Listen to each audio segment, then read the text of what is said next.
this video, we're going over the new best settings here in Modern Warfare 3 Season 2 Reloaded. There have been a lot of great changes to improve the way we approach long-range gunfights, and these settings are going to help you guys out tenfold. If you guys are looking to improve your aim, accuracy, as well as gun skill, I have some settings that are going to transform your gameplay for the better. So with all that being said, make sure you drop a like in the video, subscribe to the channel, turn those post notifications. Let me know down in the comment section what are your current settings you guys are running now. I can guarantee you some changes are going to be made. As you guys can see here, I am playing with an Xbox Elite controller on PC with one paddle on the back set up for jumping. Now I am going to add, these settings are going to work no matter what controller you are playing with and no matter what console you are playing on. They are universal and they work. Now, what you also want to go ahead and adjust is your button layout. You want to play on tactical. Tactical is going to be the absolute best button layout to play on no matter what controller you have. This is going to remap your crouch and prone button so you can press down on the right thumbstick, performing a drop shot and allow you to get in and out of cover a lot faster. Because of all the movement changes we've had within the last couple of updates, running and gunning is now viable in Modern Warfare 3, luckily. So being able to engage close range gunfights and win a lot more of those is going to be in your benefit when you are playing on tactical, and that's exactly why I run it. Now, what you also want to do is turn off your vibration. I have not played with vibration since Call of Duty World at War. If you are struggling with long range engagement, which I know a lot of people are, this is going to allow you to have as little stick play controller movement, and it's going to be allowing you to focus in on winning those longer range gunfights. I don't want my controller moving. I don't want any unnecessary play that could potentially throw me off. And if you guys are really struggling at those long range engagements, try turning off vibration. It's going to be a setting that you either turn off and never turn it back on, or turn it off and maybe you like the vibration, but I feel like a lot of people are going to benefit from shutting it off.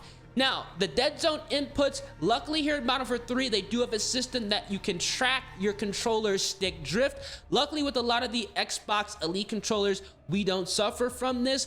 But if you are playing with a controller that you have used for a couple of years, this is a nice way to see if you need to make adjustments and compensate for stick play.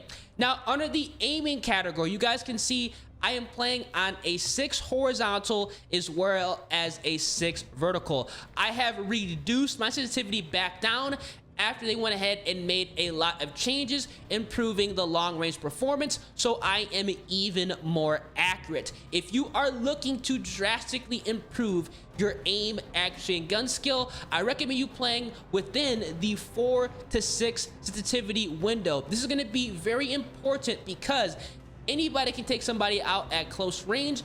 Long range is where a lot of people are going to struggle, and I can guarantee you after all the changes made and with the introduction of the Jack glassless, this 4 to 6 window is going to be amazing. You're going to be able to take out people at longer ranges and perform a turn on if somebody is coming up from behind you or if somebody spawns behind you, which happens a lot here in multiplayer. Now, to go ahead and compensate for the higher sensitivity within the window, the 6, we are going to be playing on 0.55 AD sensitivity in multiplayer. Now, this is 1 by default, but 0.55 with 6.6 is going to be incredible, removing a lot of your thumbstick play, specifically the right thumbstick, so you can be laser accurate at longer ranges. I highly recommend you guys playing on 0.55 with 6.6. If you guys are playing within the 4 to 5 window, you can go ahead and bump this up to 0.65 if you're playing on 5 and 0.75 if you're playing on 4. You want to go ahead and compensate it by 0.10 every time you increase your sensitivity, but I do recommend you staying at 6 and keeping it at 0.55 if you are playing on 6, and obviously adjust it as accordingly. These are going to be some great settings in order to drastically improve your long range performance after all the aim and accuracy changes.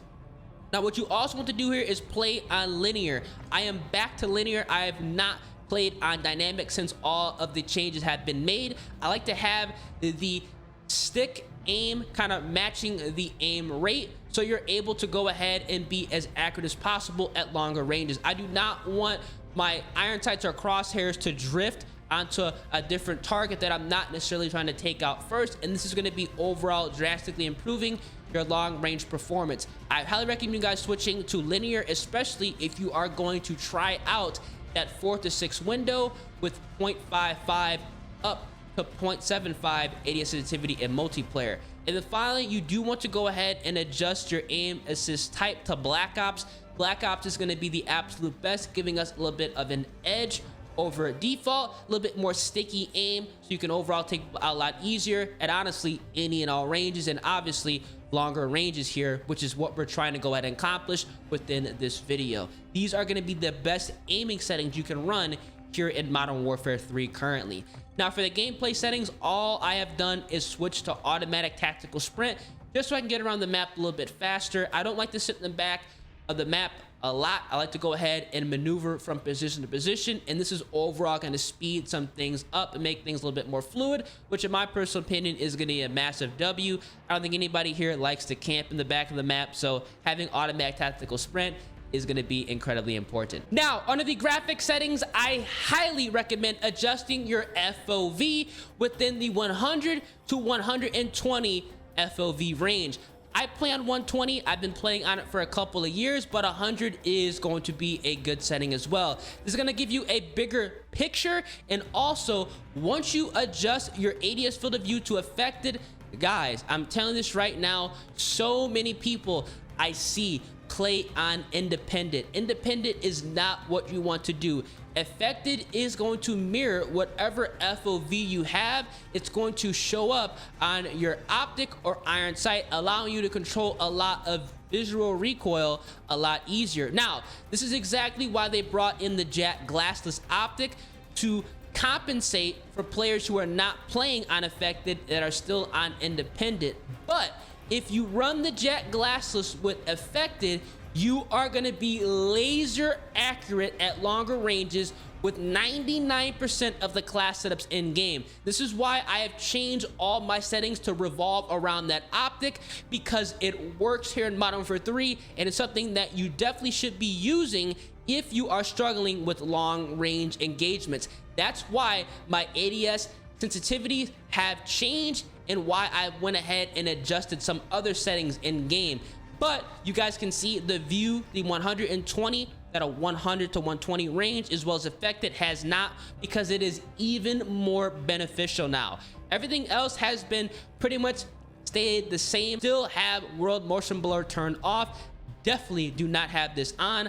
I have weapon motion blur shut off as well. You do not want to be messing with this. This is going to be giving you a ridiculous kind of grain and haziness on your gameplay. If you have these enabled, switch it off. These settings are going to drastically improve your gameplay. These are definitely some settings that once you turn off, immediately you're going to notice a significant improvement to your gameplay, and that's going to be a massive W. So definitely go ahead and do that immediately. Now, they don't call me ears for nothing. Audio settings are very important, and you guys can see that I'm playing on headphones bass boosted. That's because I have Astro A40 TRs, and these are going to be incredible with this preset. Now, it doesn't actually matter if you have Astro A40 TRs. Do you have any headset you have purchased within the last 5 years, or a surround sound stereo system?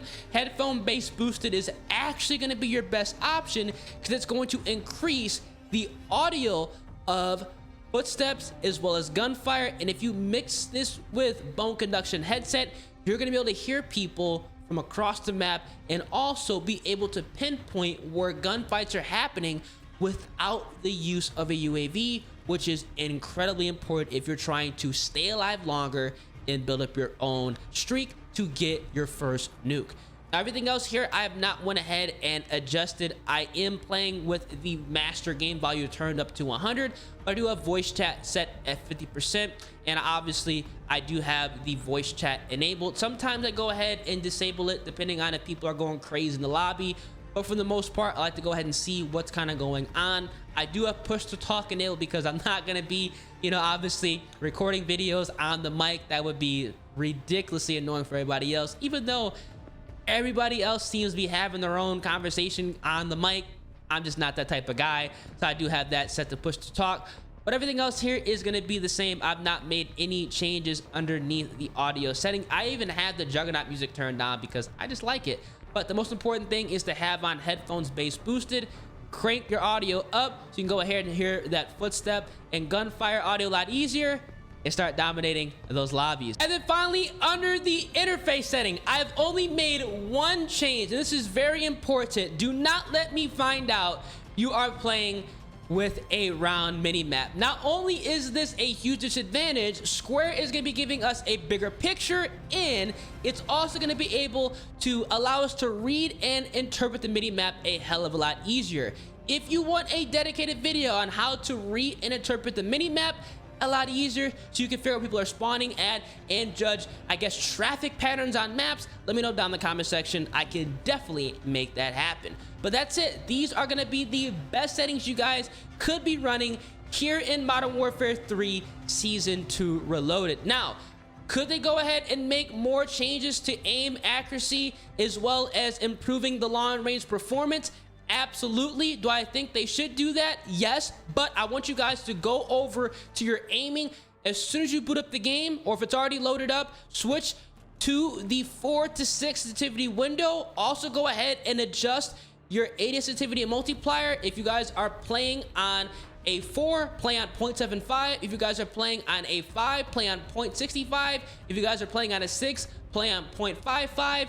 Play on linear for your aim assist response curve type, as well as switch over to Black Ops. You are going to see a significant improvement in your aim accuracy and gun skill, and your gameplay is going to be changing for the better. I'm gonna catch you guys in the next one. Deuces.